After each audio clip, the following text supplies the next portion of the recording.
All right, everybody. Welcome to episode 21 of Big Game Talk. I'm Brad. That's Chris over there. We got a jam-packed episode today. We got some MLB talk, what's going on with the new proposals, and if there's even going to be a season.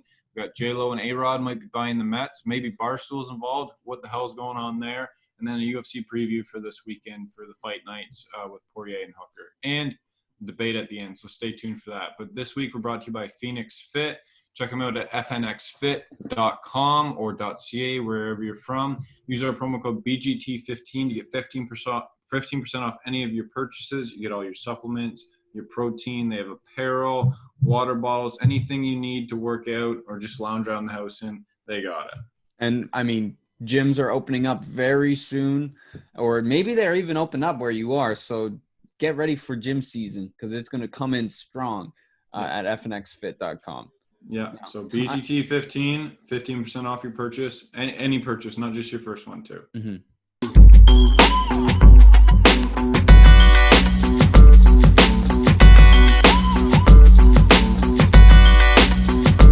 All right, everybody, thanks for tuning in. So MLB, any news on whether or not we're actually going to have a season this year? Well, it's looking like more and more so. Yesterday, we kind of got the news that it was going to happen. Now today, there's more confirmation that we will have an MLB season.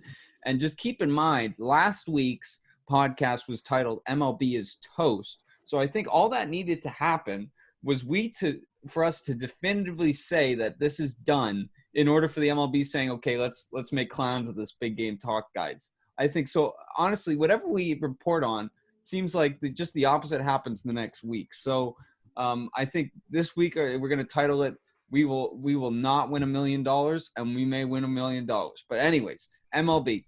So MLB is coming back in late July. But is this for sure? Is this for sure? This is okay. So they've negotiation-wise with the players, the big problem is the players and the owners negotiating. That's done. So they've figured out, they've settled it. It's going to be a 60-game season, so 37% of the players' salaries are going to be given to them because it's 37% of 162. That's 60, so it all adds up in that sense. Yeah. And all the games are going to be played in home stadiums. They're going to keep you're mostly going to be playing against your division and then the corresponding division in the other league. So the East is going to stay together, the Central is going to stay together, and the West is going to stay together. You kind of minimize have to do that, yeah. Travel, and as a Mets fan and a Jays fan, I mean, Jays and Mets usually play once every 3 years. I'm sure we're going to get tons of Jays and Mets games. So that'll be exciting. We'll definitely be lipping each other through those. So that's all kosher. Now the situation is, like, in the coming days, they have to decide. There's still something that the players need to give their okay to, and that's the safety precautions and all the COVID stuff. Now it's a situation where, I mean, the billionaires versus millionaires debate that was the players union versus the owners. It really soured a lot of fans. Nobody likes to see people arguing about money in this situation, especially in a time like this. So now we can move to something a little bit more, I think, positive, and it's the practical side. Okay, we know we're going to do this. We got this all set. Now, how do we do this? And that's going to be the story coming out. Yeah, safety-wise too. Like, immediately, I'm just thinking this might just be a degenerate mind of mine, but what's the over/under on players that don't come back and say we're sitting out the year for safety reasons? Like, what would you put that over/under at? I don't know. That's a tough thing to say because 15, average one for every two teams. I think that's a good number because I think what would happen is, I think if it's either going to be a low number or a high number, because if once one person does it and says we're not going to play the season, that influences other people's decisions. So, like, if there's 5 guys that's saying no, then maybe, okay, I don't want to stand out in that group and I'm going to play. But now 10 guys, now 15 guys, now 30 guys, it changes things as it goes up. I'm sure there's going to be more people leaving, but I'd imagine majority of the players want to play. And so they probably want to get paid more than they want to get paid too. Yeah. And I mean, there's some players, like more than half the league apparently is making under like $100,000 or less under this deal. So there's a lot of people getting not that much money. I mean, it's a lot of money, but to play baseball, it's not a ton of money. Yeah, all things considered, it's a lot less than they expected to get on their contract. Mm-hmm. So it'll be interesting to see. But I mean, most of those guys, if you're in that situation, you need the money, I'm going to play. And I think that's going to be where most people are. Now, an interesting story for the Canadian listeners out there. We're Canadian. I'm chilling near Toronto, on either side of Toronto. Well, now the Ontario government has come out and says, well, wait a minute now.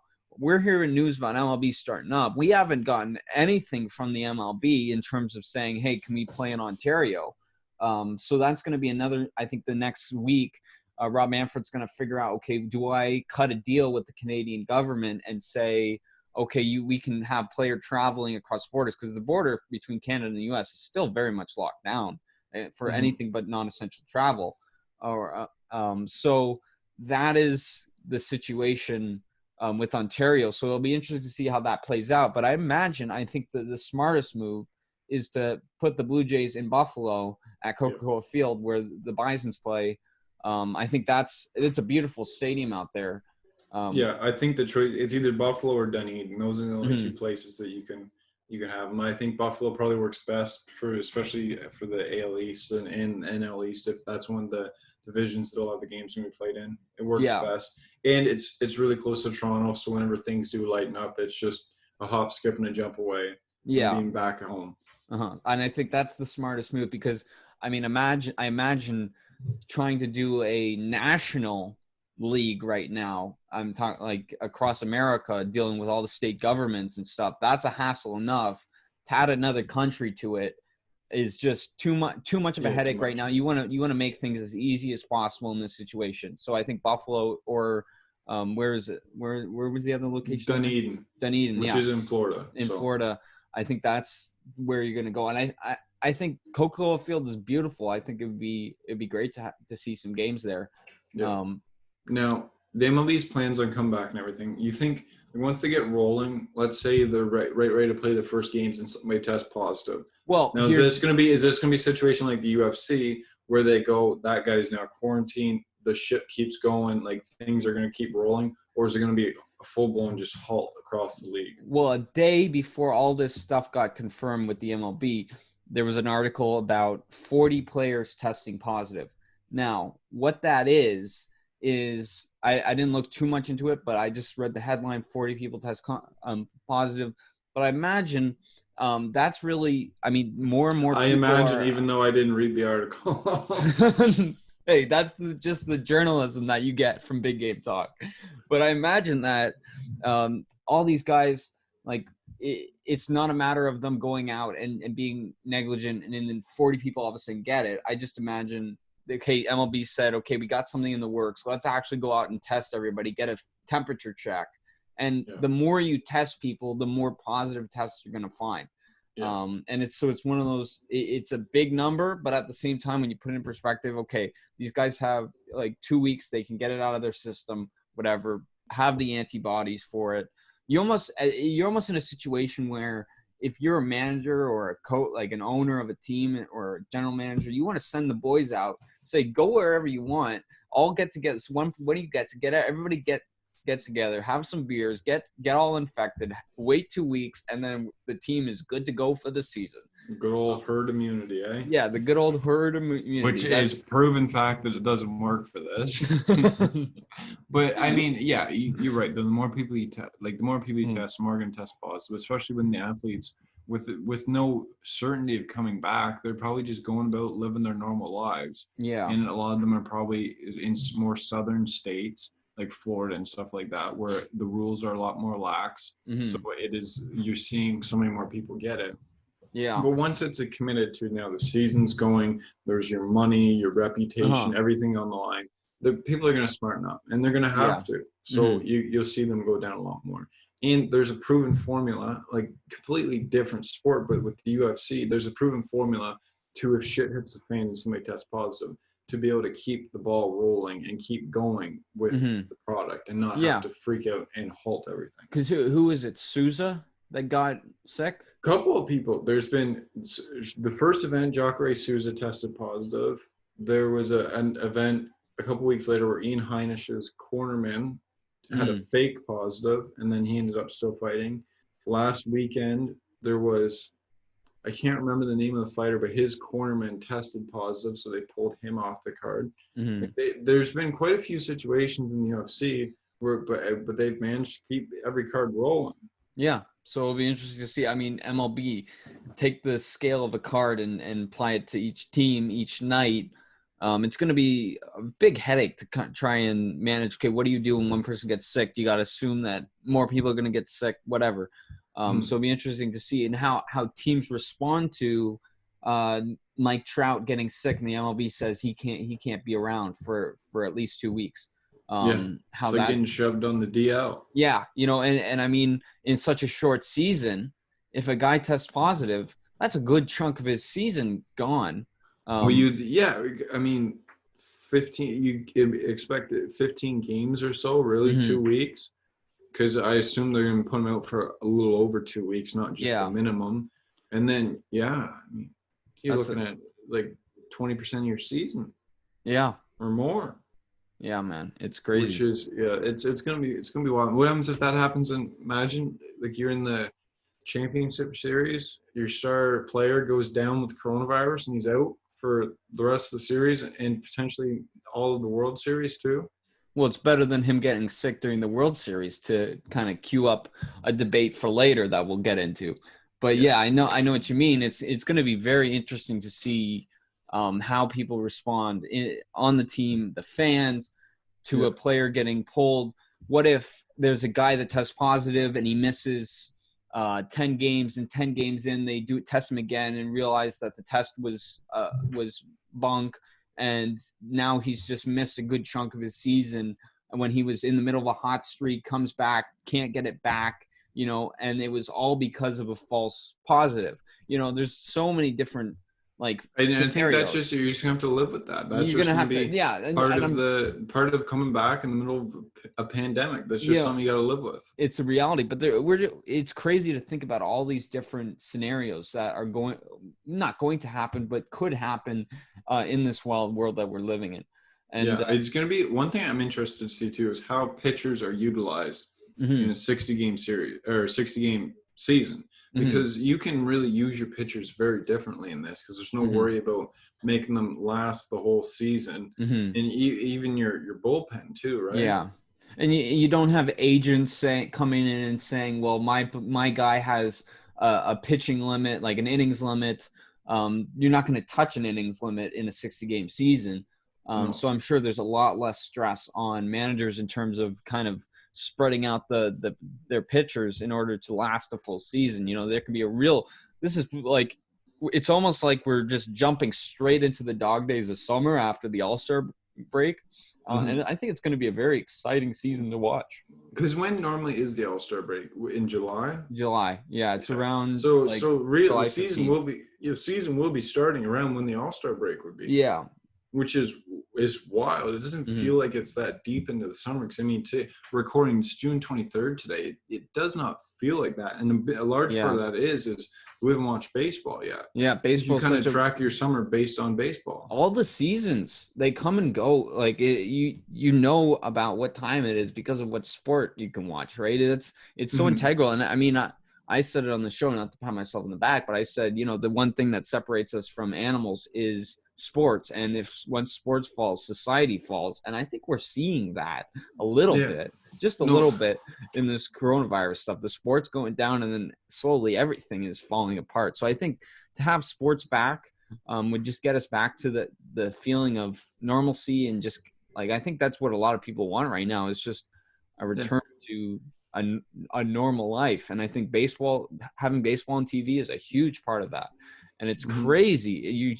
To your point, it's just nuts how far back, you can trace this and say, okay, baseball should have started months and months ago. We almost are at the halfway point of the season. We haven't seen a pitch yet.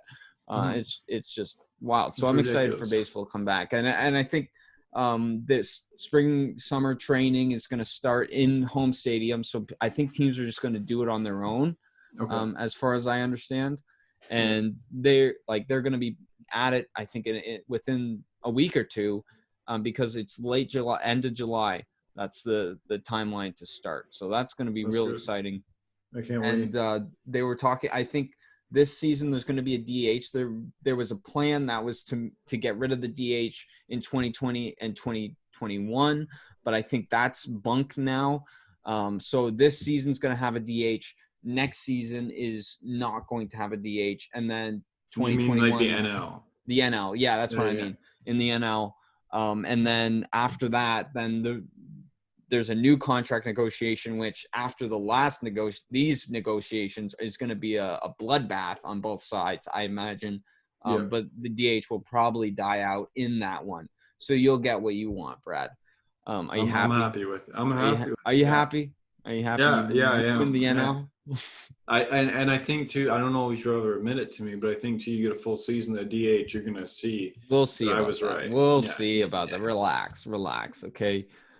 So that's an interesting thing. Like all these rules, and then they were talking about it, like a lot of the negotiations, like leading up to this final kind of decision, had mentioned expanding the playoffs, allow eight teams per league in.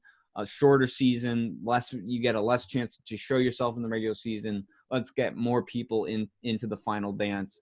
But that is not being done. So there's going to just be the regular 5 teams from each league get into the playoffs. I think that's stupid. I think you got to open up the playoffs. I think you got to open it up for this. I've argued before on this podcast. I think they need to open it up more during a regular, like the normal season. So of course I'm going to say this for this. And I think it's going to happen eventually. I think MLB. It's interesting because we've talked about how the coronavirus could be used.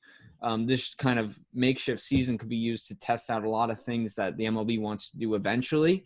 And this could be the final, like the justification to say, let's make radical changes and never go back on them. So it's interesting to see that the DH thing and the playoff thing didn't make it into this final proposal that's being, or it's not even a proposal now. This is the thing.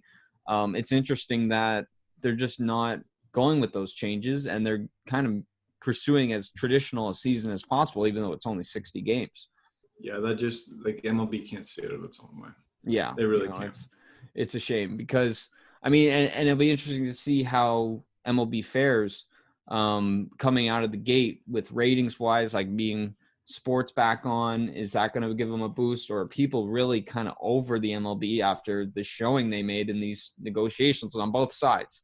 I think there's going to be a pushback from fans. I can see it. Now, I won't. I mean, the first game on, I'm tuning in. Yeah. But I'm a diehard fan, and I know you're going to be the same way, tuning in. But for the casuals out there, the people that already struggle enough, I think you're going to see them kind of not come to it, especially when you got sports like UFC coming back, boxing coming back. I mean, if the NHL and the NBA are on, they're going to dominate ratings too. So it'll be interesting to see. Because it'll be interesting to see, like, let's compare NHL and MLB. And you got the NHL coming in halfway through, kind of going into the playoffs. Right. And not even halfway through. There's going to be like 8 games, and then they're going to jump right into the playoffs. Jump right into the playoffs. Meanwhile, you got. So, would you rather watch playoff hockey that's been delayed, so all this anticipation has been built up, or would you rather see the first few games of baseball, where the teams that do well in these games historically end up flopping, but after 15 games? So, and two is like when you compare that, playoff hockey is quite arguably the best of any sport to watch. The intensity is through the roof, and it's just amazing to watch. So I would take playoffs of one sport over any other regular season of another sport, but especially hockey too. And if the NBA is doing a very similar thing at the same time, well, baseball's in kind of some trouble. Like, which is why it's a real shame, because they could have been the first back easily if they had gotten their stuff figured out. They could have had more games. They could have been back. They could have been, okay, get hooked on baseball, and then NHL and NBA come on. Maybe you're a casual sports fan. Hey, you're just really hooked in baseball right now. You watch baseball. But if they're coming back at the same time, MLB's got an uphill battle. And the crazy thing is, too, this is MLB's turf.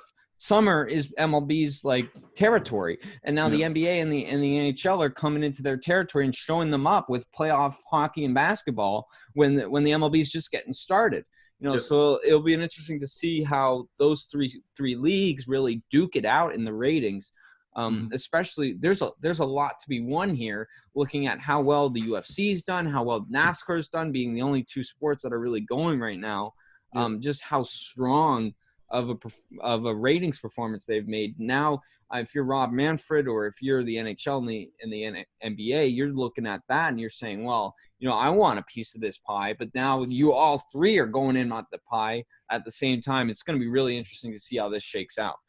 I agree. And now you mentioned UFC there. You want to do a little preview of this weekend's fight night. Now it's going to be in the Apex of their last fight in the card in the Apex before they move on to Fight Island in Abu Dhabi, which is not really Fight Island per se, more like just kind of fight just regular place, because I mean the UFC's been there before, but it's kind of off the coast a little bit. Sell the t-shirts, Brad. You got to sell the t-shirts, Yeah, and I mean as long as the UFC keeps going, I'm happy. And they're doing the same thing as when they started up in Florida too, where they're doing 4 cards in 2 weeks. It's gonna be unreal. But this Apex card it's not bad for a fight night. It's really top heavy. And I'll go through the main card real quick before the co-main and the main. So the start of the main card is Kyle Nelson and Sean Woodson. Kyle Nelson, a Canadian, we've seen him twice live. Fortunately, lost both times we watched him, but fun fighter to watch. Jan Vellante versus Maurice Green, heavyweight fight. 2 guys that aren't going to be in the rankings anytime soon, but I mean, a heavyweight fight's always fun to watch. Brendan Allen versus Kyle Dakas. I mean, this is a middleweight belt. Brendan Allen's ranked number 13, and I watch a lot of UFC. I can't say I've ever seen him fight, and he's ranked. So unless he's really slipped under the radar, do you even know who I'm talking about? No. And middleweight's a pretty stacked division to be ranked in first. Like, we're pretty big UFC fans to not know who he. And I mean, we could get slaughtered in the comments here, being like, "How do you not know him?" But I don't know. That's on us. Yeah. And then, so not bad main card start, but the co-main event, we got Mike Perry versus Mickey Gall. And Mike Perry's just been on a tear lately on social media, ripping Mickey Gall, mostly Darren Till, which, I mean, Mike Perry's a bloated lightweight. Darren Till's moved up to middleweight. So I don't understand how that fight ever happens. But, I mean, and did you see that Darren Till made a website called Mike Perry's Dumb? No. Yeah. It's so, like, there's all that beef. And Mike Perry, like, he's talking about, like, he's only going to have his girlfriend corner him. Like, Mike Perry's a legitimate psychopath. Like, he's talking about he's going to have his girlfriend corner him, and, like, I don't think she's a fighter or knows anything about fighting. So I don't think that's going to happen. And he was saying that for this fight. It wasn't like, oh, in the future I'm thinking about this. This for this fight, right? And that's an interesting thing. DC and Helwani, DC said something. He's like, well, the commission will have to step in. And Helwani's like, do they normally ask about them? And he's like, well, normally people don't show up with their girlfriends. So I feel like he's showing up with coaches. Like, there's no way he does that. And if he does, maybe he needs a – like, he probably shouldn't be stepping in to fight if that's his mindset going in. But that's what Mike Perry brings. He's a good fighter, not the greatest. But he's on the UFC roster because people tune in to watch. Maybe some guys, they've just finished their first round. They're bloody. Maybe it didn't go the way they wanted to. They're sitting down in the chair, and you got this like old guy just barking orders at you, putting ice on your back. Maybe you need a gentler, more feminine touch. It's like, hey, sweetie, you're doing great. I love you so much. Little peck on the cheek. Little peck on the cheek. Do you want me to kiss that boo-boo for you? And then, no ice, no none of that like metal bar they put on or anything. No, she just kisses all the boo-boos. He feels better. Maybe if he goes out and wins, I mean, this changes. Coaches got to be shaking in their boots right now. They must be so afraid that they're going to lose their job to the fighter's girlfriend if Perry pulls this off. I can tell you what, Perry right now is, I think, at -200 favorite, which is just disrespect. Mickey Gall is a stud. His ground game is very good. So if Mike Perry's walking out with his girlfriend, you guys need to hit Mickey Gall's line hard. Because if he takes down Mike Perry, it's over. Like, think about how easily Donald Cerrone broke Mike Perry's arm. And Donald Cerrone, very good on the ground, but that's not his bread and butter. And that's what Mickey Gall's bread and butter is. So I think Mickey Gall is taking it there. I think that's a good underdog pick. But the real kind of the main event really makes this card, which arguably could be fight of the year here if it shapes up to be what it could be. And Dustin Poirier versus Dan Hucker. Now, this easily could be fight of the year. Two absolute studs. And this is the first time we've seen Poirier in a long time. It was in September. He fought in Abu Dhabi against Khabib, and he lost his interim, gave up the interim lightweight title, and lost his first championship, real championship fight.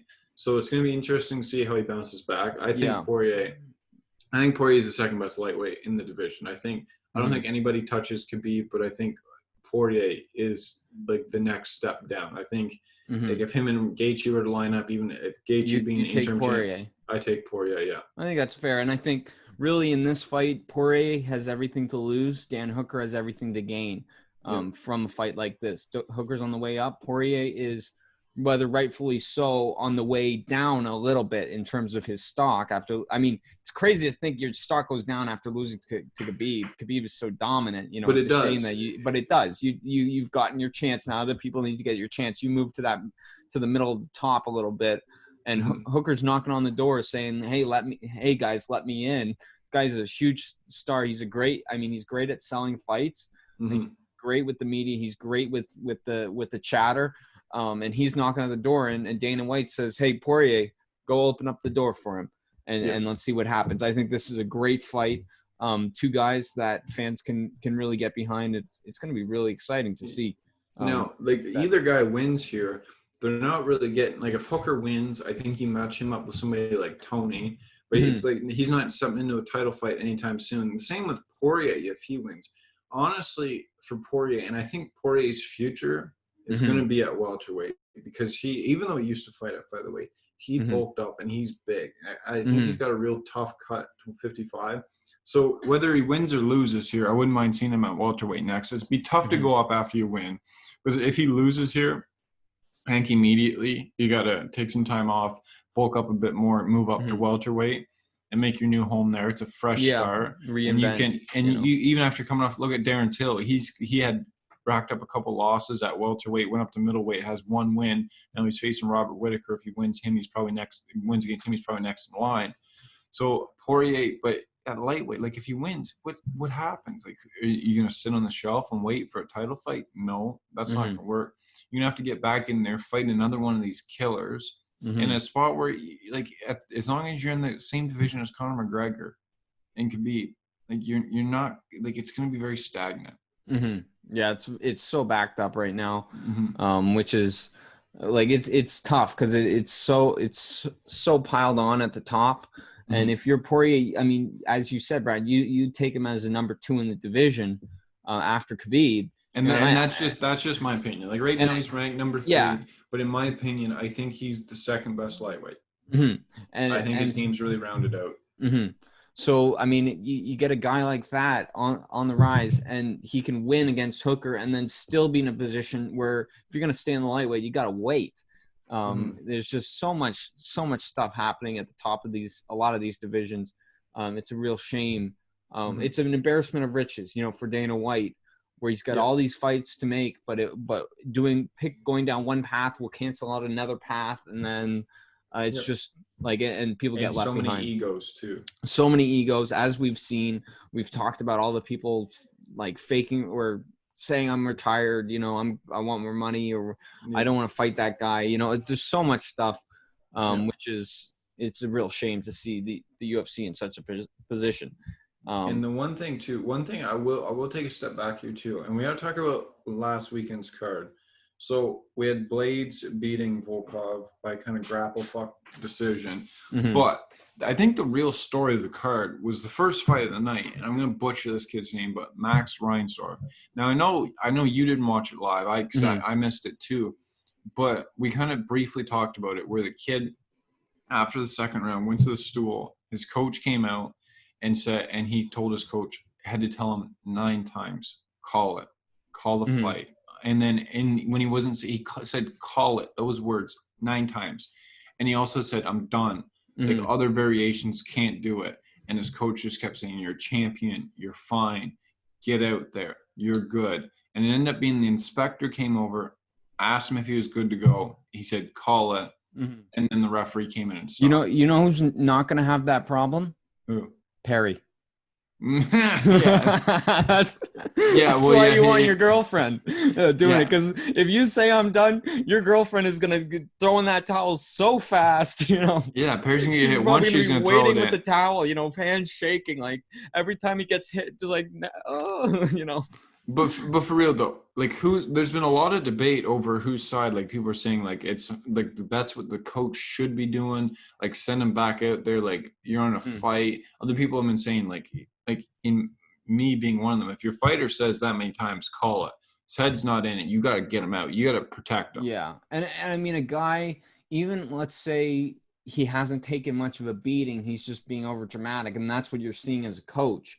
If you have it in your head that I want to surrender, you're not going to win. No matter, it doesn't matter how much like time you have. You're never going to win with that mentality. So even if he's taken 2 punches and he looks fine and he's saying I'm done, you know, you gotta say, okay, at this point it's not even worth taking like if he got punched 3 more times in the rest of this fight, it's not worth it, because those are 3 punches he doesn't have to take, because he's already lost this fight in saying I'm done. You know, and 2 going into the 3rd round on all 3 judges' scorecards, it was 20-17.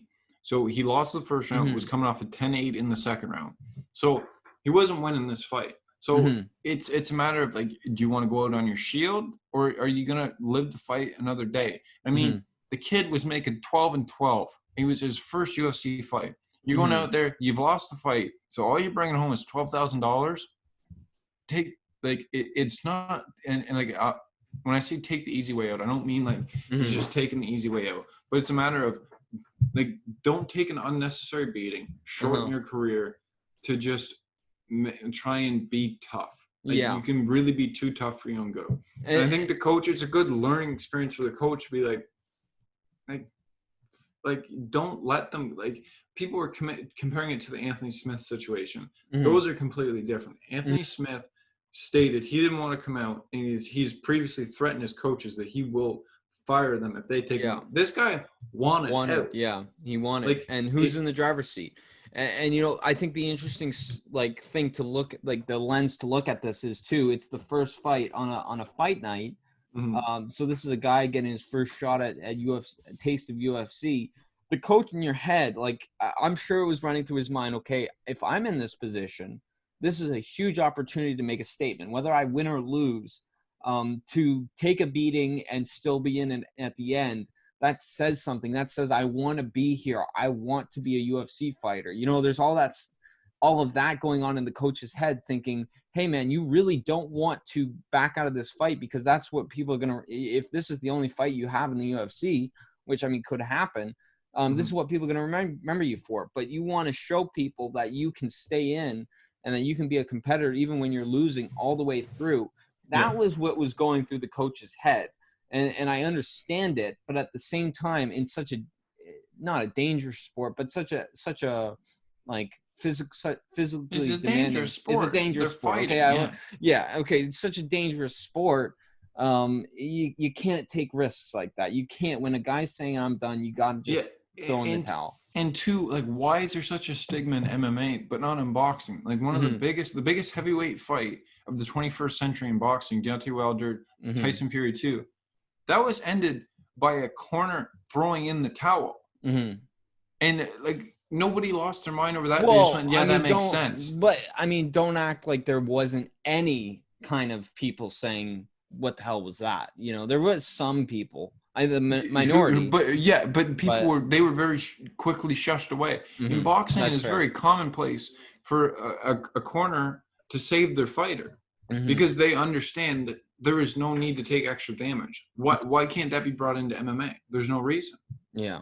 Well, yeah, it's interesting, like to look at it like that, because the UFC definitely is a little bit more prideful in the way they stop it, you know. Whereas boxing, you look at it too, it's not like Nate Diaz has had his corner stop a fight before Nick Diaz stopped it for him. Does anybody look at Nate Diaz and go, or Nick Diaz and go, well, you guys are soft? Nobody would ever say that to him. They beat the shit out of you for saying that. But there's just they understand. Like Nick understood that I got to get my brother out of here, save him, let him fight another day. Yeah. Like it's the way it should be. There's this stigma attached to it. It's really unfair. And people are going to get hurt, and their careers are going to be short. And there's no point in ruining your life to just try and prove your toughness. Yeah, it's your job. It's your anything job. could happen in a round. You take one punch the wrong way. And that's the risk every fighter takes when they step in the ring. But if you're not going to win, why take that risk? Especially when you're already battered. Yeah, when you've already been battered, it's tough sport, man. And it's crazy. I mean, to have to go to, because he said it to the ref, right? He told the ref, "I'm done." Yeah, he told the inspector. Who told the ref, inspector. Yeah. Okay, so to have to go over your coach's head on that should not happen. That's a bad look. That's a tough look. It's a tough look for his coach for sure. Yeah. So, you want to move on to the debate to end off the episode? Well, first off, we totally skipped it over, and I didn't want to jump in when we went into the UFC stuff, but back on the MLB train, J-Lo is looking more and more every day like they're buying the Mets. So yeah, we really missed that ball on that one. Yeah. So the guy, they added billionaire Mike, what's his name, Rizillo or something shit. Yeah, the body armor guy. Yeah, body armor guy. As known from Big Brain. As Big Brain from Barstool. So he's going to be in on that. I love that guy. And I can't wait to see a big power armor. Body armor. Or body armor. Yeah, okay, power armor. Well, yeah. He's going to cut you from the Mets fan. Yeah.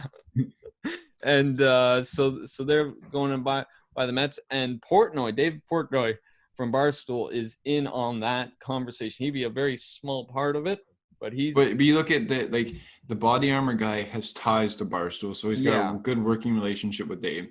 A-Rod's involved in it, who is a borderline employee of Barstool on like a very small scale, and they have a really good working relationship because there's a podcast called The Court with a Barstool Big Cat. And Alex Rodriguez. That they haven't put out an episode in quite a while, but that's through Barstool.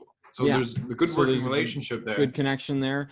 You'd have an interesting storyline in A-Rod versus Jeter. Jeter is part owner of the Marlins in the same division. So these guys are going to be duking out. I'm sure the rivalry is going to be insane between those guys. Super fun intrigue, adds intrigue to the whole thing. And the interesting thing with Dave Portnoy being involved is, so the Wilpons, who currently own the Mets, they also own Sportsnet New York, which is a fantastic sports media company, and they do all the Mets games and stuff. And they have it's a 24-hour like show, or like they have programming for 24-hour cable sports news, all that stuff. So it'll be interesting to see. Dave Portnoy would own part of SNY. So, I mean, Barstool, SNY, same animal, different kind of presentation. I wonder how much cross kind of personalities are going to be involved with the network. Well, I wonder if does Barstool get it? Like, do they put out a TV show? Because years ago they were supposed to bring. It was Van Talk was supposed to go on ESPN. It was on for one episode, then it got cut. So it'd be interesting to see. But I mean, I'd imagine if they did a show, I think it would only work as a New York sports show with Barstool personalities, because it is local cable. It's local. Then honestly, it's probably not worth it for Barstool to get into that. It's local. It's just New York, which I mean is a huge market, But, so I could see Barstool personalities doing guest spots and all that stuff. I'm sure there's going to be. So it'll be interesting to see. And now, where I'm excited as a Mets fan, one hand I'm concerned because you don't want somebody buying your team when it's on a budget, because right now the Mets are going to be way cheaper because of the coronavirus situation with the season. And for a long time, we might not have even had a season. We still might not have a season. So they're on a discount. So you don't want to say, okay, if you're getting a deal, do you really have the money? If you're only able to buy this on a deal, are you able to put in the money to make the team winning? But where I have hope is because, I mean, the Wilpons, are the cheapest like sons of bitches you'll ever meet, especially after they got scammed by a guy named Bernie Madoff. So you wanna know why the Mets have been so terrible in the last 20 years? Look no further than Mr. Bernie Madoff. They were dealing with that guy, so they lost most of their money.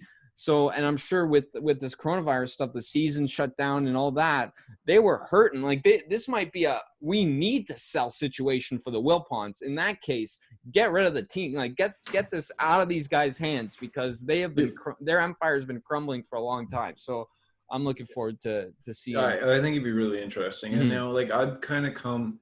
Like I always did mind the Mets. I'm obviously a Blue Jays fan first, and once we became like friends, I started cheering for the Mets as well, just to cheer with you, especially if I'm betting on them. But I mean, Barstool gets involved too. I'm all in on the Mets. Yeah, see, that's crazy dynamic to think about. Crazy, like it's exciting. And it's just a matter of whether they can keep up the payroll or not.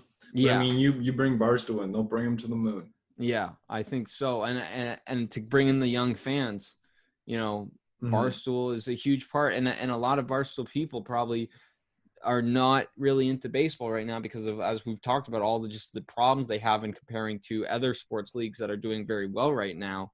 Maybe the Barstool Mets thing is something that's going to bring some more eyes onto the sport and more eyes onto the team more specifically. 100%. So. All right. Now, could we get to the debate? Yes, we can get to the debate now. So, who's introducing? You want me to introduce it, or I think you get a little more fired up about this topic than me. Yeah. So what? I'll introduce it. Yeah. Go ahead. Okay. So let me preface this. Right, we're watching UFC, and Brad is on his. This is a wild topic to come up with when we're talking about UFC too. Yeah. So he's on his last kind of dime on his betting app, and he said, "Okay, I'm going to throw things on a parlay." And during the first fight of the parlay, I can't remember who he parlayed on, but it was all chalk picks. And he said, "Man, if I'm gonna lose this parlay, I want to lose now. Don't sweat it out." Yeah, I had Raquel Pennington, Shane Burgos, and Curtis Blades. So he didn't want, he said, let me get to the Blades fight and then lose there. Just give it to me now. Now, do it quick if you're gonna kill this parlay. And I was thinking, well, man, I would want to enjoy the full night. I would want to actually be able to ride it out, because part of the thrill of betting is to be able to enjoy having money on fights. And if you lose that factor in the first fight, well, it's not as an interesting night. And then the conversation shifted to, okay, would you rather lose in the World Series or lose in the Championship Series? So Brad, what is I think it's obvious. Well, here's my thing was for me, it was I would rather lose in the Championship Series than the World Series, but I would rather not make the playoffs than lose in the World Series. So that's an actual position you're taking? Yes, You'd rather lose in the playoffs or not make the playoffs than lose in the World Series. Yes. Are you nuts? I was making fun of you when I said that. I said, "Oh, Brad, if you're gonna say Championship Series, you might as well lose in the Championship Series rather than lose in the World Series." Oh, why not extend that logic? I was making a joke on you. No, why not extend that logic? I don't understand how this doesn't make any sense. I don't you're obviously neither of us want our team to lose in the World Series, but it's just you're taking so much pain. If you don't make the playoffs, there's not that much pain. It's just our team sucks. I think it's way more painful to lose in you're in the regular season and to not have any fancy the East is ours, sweatshirts that you can flex on your friends. Okay, what was harder, last year or 2015, Chris? Last year, well, okay, that's different. Okay, because the height of the emotions, right? So it's more memorably. Yeah. It's more memorably bad, and it's also but it's not a bigger bad. High, but it's a lot lower low. Yeah, but you got the high, Brad. That's what you need. But you got to end chase on it. the low. That's the point. That's life. To me. I'd rather, and for me, the Blue Jays, they haven't done shit they made the conference champion or the championship series twice, 15, 16. But I would compare this to, I'm a big Patriots fan. My fandom started after in around 06, 07. I'm not a bandwagon. There's a good story. I'll get to it on another pod. I didn't just jump on for that year when they went 16-0. There's a good story, but so I've seen 6 Super Bowls. I've seen 6 Super Bowls. I've seen him win 3. I've seen him lose 3. And those 3, and I've also seen him lose a shit ton of conference championships because I mean they never essentially made it last. And I also watched like the division series. I was at the division series. Yeah. The division series loss when I was at, I took less hard than their Super Bowl losses. Mm-hmm. Their Super Bowl losses were killer. Yeah, but and the Patriots win every other fucking year. If you took the seasons that the Patriots didn't, or let's say the wins they have in the bank, but any season that the Patriots did not win the Super Bowl, would you rather have them not even make the playoffs? Yeah. Not much of a dynasty. No, sorry. You're saying no. You're saying the ones where they didn't win the Super. Do you mean not win the Super, like make the Super Bowl and lose? Anytime they didn't win the Super Bowl, not make of course I'd rather them make the playoffs. Well, so why does it in baseball then you say I'd rather lose in the World Series than not make? Well, part of it is the Super Bowl thing with Brady. People will be like, "Oh, he's 6-3 in Super Bowls. Well, he fucking made 9." So but people hold that 3 against him. Whereas if he just would have lost in the conference championship and he was 6-0, they'd be like, "Oh, like he's 6-0. That's when 6-3 technically is better than 6-0. Realistically, it's better because you made it, but people don't look at it that way. So for Brady, I would look. So you're saying it's better? It's better to make the Super Bowl and lose. Statistically better. Yeah, it's statistically better, which is to say it's better. Facts. Facts no, are it's facts, not. Brad. No, I'm saying facts based off emotion. I'm saying off emotion. Facts don't care about your feelings, okay? No, this is purely would you want to, not is it better to. I mean, what I want is the best thing. So no, I would do that with any sport though. Like to make it to the finals and lose, it's crushing because okay, here's what I'll say as a guy who's been there in baseball, you Jays fans, just wait, one day when we're old and gray, you'll win it, get into the World Series and then lose, and you'll have a good time along the way, and you'll tell me I'm right.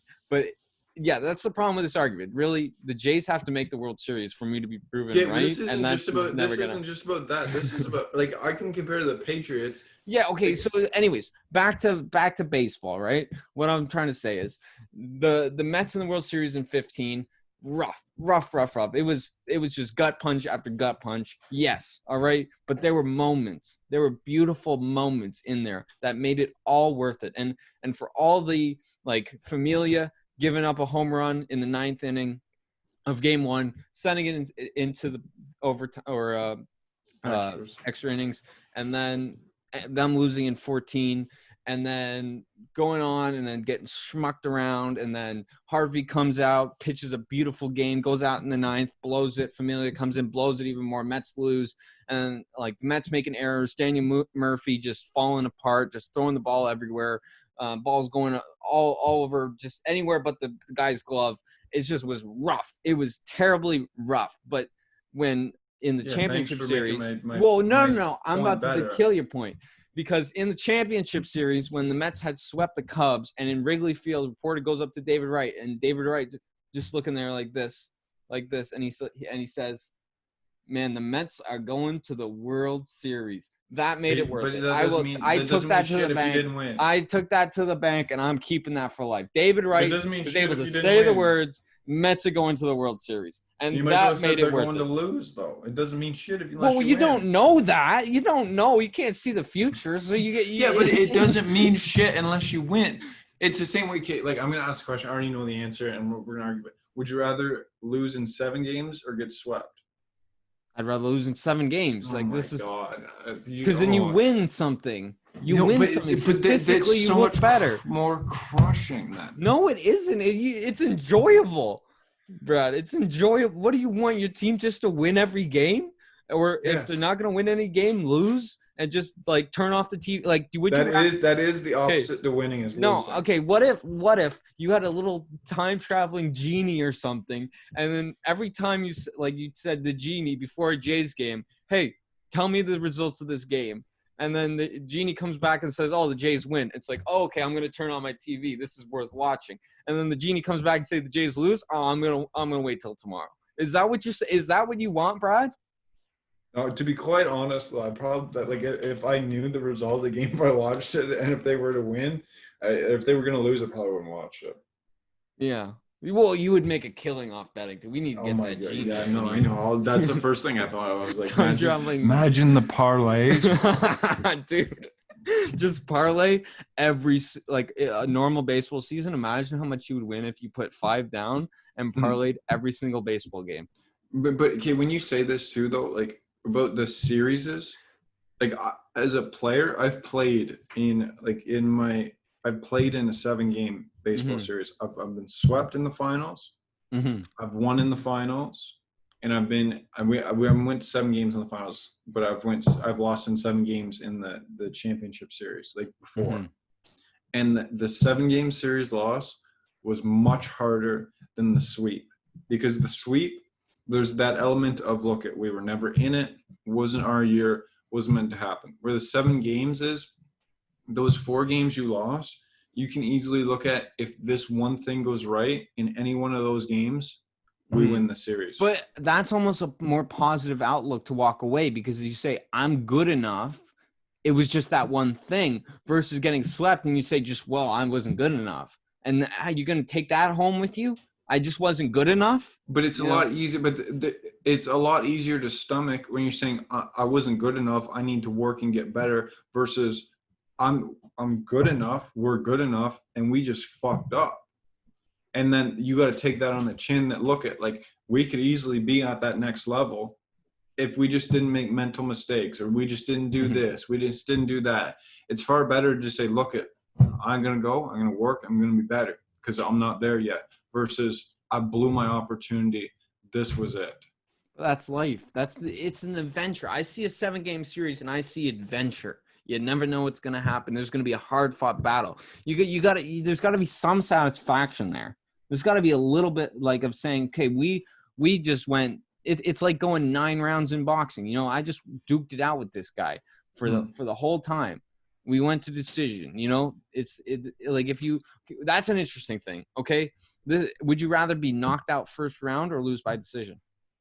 UFC or boxing? Lose by decision. Lose by decision. Yeah, but that being knocked out is so different, because that's demoralizing, and you legit are knocked out. That's true. I thought I had you. I had you. Would you rather lose consciousness or stay conscious? They're very different. Yeah, that's very, very different. That's different. Yeah. So, anyways, that's probably a good note to wrap up this debate. Yeah, I'd say so. Our debates, we got nowhere, but we had a lot of fun along the way. Exactly. So, again, check us out. Instagram, Big Game Talk. Twitter, Big Game Talk. Send us an email, biggametalk@gmail.com. Make sure to check out Phoenix Fit, spelled FNXFIT.com or .ca. Promo code BGT15 for all your supplements, protein, athletic apparel needs. And tune in every week. We're going to be here. We post anywhere from Sunday to Tuesday, depending on how busy our schedules are. And we're going to keep coming. It's 21 episodes. We're about 21 weeks in, so we're rolling. We're rolling. Keep it going. And in a few weeks here, we're going to be in person for one. We're going to be in person. So it's going to be a good one. We're not going to be talking over each other on the Zoom, and producer Mitch is going to have to step up and earn that salary we give him. It's going to be exciting, guys. Check it out. Anyways, have a good week. Peace.